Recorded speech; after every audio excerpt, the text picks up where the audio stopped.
Okay, तो आज हम स्टार्ट करेंगे माखनलाल चतुर्वेदी को। जैसा कि मैंने पहले ही पढ़ा दिया आपका जीवन करते हैं, माखनलाल चतुर्वेदी को एक भारतीय आत्मा भी कहा जाता है। क्या कहा जाता है? भारतीय आत्मा। एक भारतीय आत्मा, एक भारतीय आत्मा, खाली भारतीय आत्मा, ठीक। जिनका जन्म 1889 में हुआ था। 16 वर्ष की अवस्था में ही शिक्षक बन गए थे और पढ़ाना शुरू कर दिया था, ठीक। अध्यापन कार्य छोड़कर इन्होंने प्रभाव पत्रिका का संपादन किया, जो मैगजीन कहते हैं इंग्लिश में जिसको। इसके अलावा कर्मवीर और प्रताप में का भी इन्होंने संपादन किया और 1968 में इनका देहांत हो गया। हिमकिरीटी, साहित्य देवता, हिमतरंगिणी, धेनु, लोक गूंजे धरा इनकी प्रमुख कृतियां हैं। और आज जो हम पाठ पढ़ेंगे वो है कैदी और कोकिला।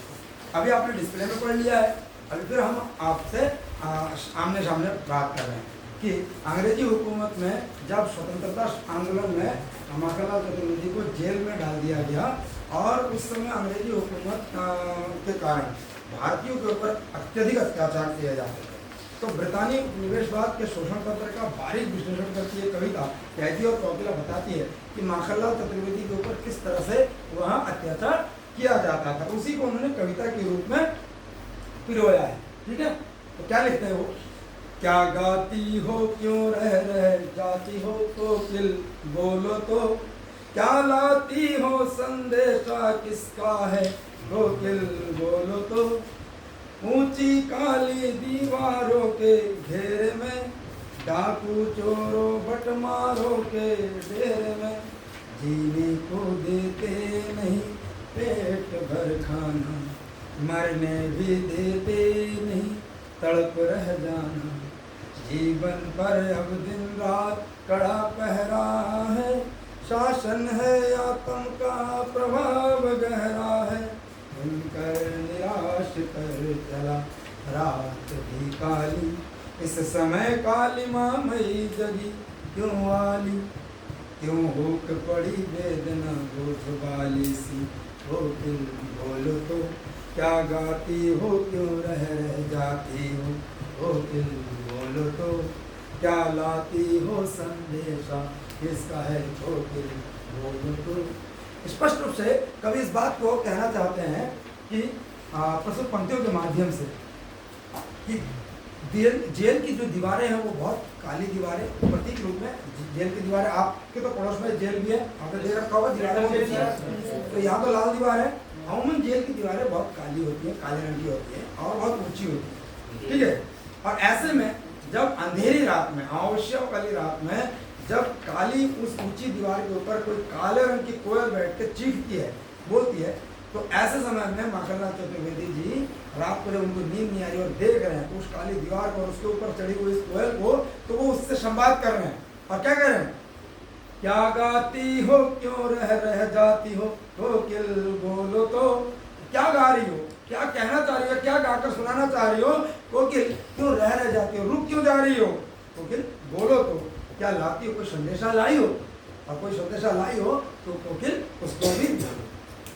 हम बात कर रहे हैं कि अपनी उस स्थिति की बात कर रहे हैं जहाँ पर वो रह रहे हैं। कह रहे हैं ऊंची काली दीवारों के घेरे में, डाकू चोरों बटमारों के डेरे में, कि जहाँ की दीवारें बहुत ऊंची हैं, काली है, और उसके घेरे में जहाँ पर रहने वाले लोगों का निवास है। कौन कौन से रहते हैं लोग?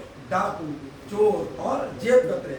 ऐसे डाकू, चोर और जेब कतरों के बीच में उनको रखा गया है, ठीक। जहाँ पर जीने को देते नहीं पेट भर खाना, मरने भी देते नहीं तड़प रह जाना, कि जहाँ जीने को देते नहीं पेट भर खाना, कि पेट भरने के लिए भरपेट खाना तक नहीं नसीब होता है, ऐसी यातनाएं दे दी जा रही है अंग्रेजी हुकूमत में। और जहाँ मरने भी नहीं दिया जाता है कि आप भूखा रखेंगे तो मर जाएंगे, इसलिए टुकड़े टुकड़ों में जिंदा रखा जा रहा है। तो बहुत मुश्किल से जिंदा रहने लायक किसी तरह दो रोटी दी जा रही होगी, ठीक।